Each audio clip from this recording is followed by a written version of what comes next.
course, brought us that gusty wind. We were very fortunate. There were a few little wildfires, but no major problems, and that was very helpful for Sunday. Of course, it was breezy most of the day. Tonight, the winds will go calm with clear skies, dry air, and no winds. That's perfect ingredients for dropping the temperature down into the 30s. Now, we'd have to get down to freezing to get a record, but that's okay. We don't need a record.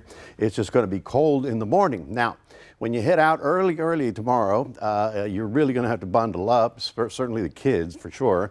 But it's Veterans Day, and we have a lot of events. I just want the veterans to have a nice big warm jacket to get out there, because even though it's going to be cold early, it's going to be sunny by noontime, or sunny all day, but the temperatures are going to warm up into the 70s, so it won't be lasting for very long.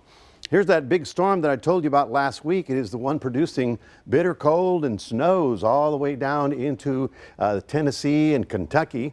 This map will show that this is going to be rolling eastward, and so we watch and wait again for the West Coast. Now, this is why. Here's the cold right now. Here's the mild weather. But as you can see, we've got on the West Coast another deep diving snowstorm, okay? This is cold air right here. This comes in on Thursday, then it rolls across, and this is, you've heard me talk about these specific storms. This is going to be on Saturday. Watch what happens on Sunday. It rolls through our area and then pushes a frontal system through. This one, it won't be as cold, but it will have a lot more moisture in it, and that's what makes me excited that we may have a pretty good shot at getting some rain out of it. Here's the gusty winds right about now. Peak winds topping out at about 10, 15 miles an hour, so not so bad. Tonight, they'll go absolutely quiet. So tomorrow we're going to slowly turn the winds around, and in fact for the next few days we're going to pick up a very strong south wind as that storm starts to roll in. So we're going to pick up gusty south winds for the rest of the week, and that's going to warm us up dramatically.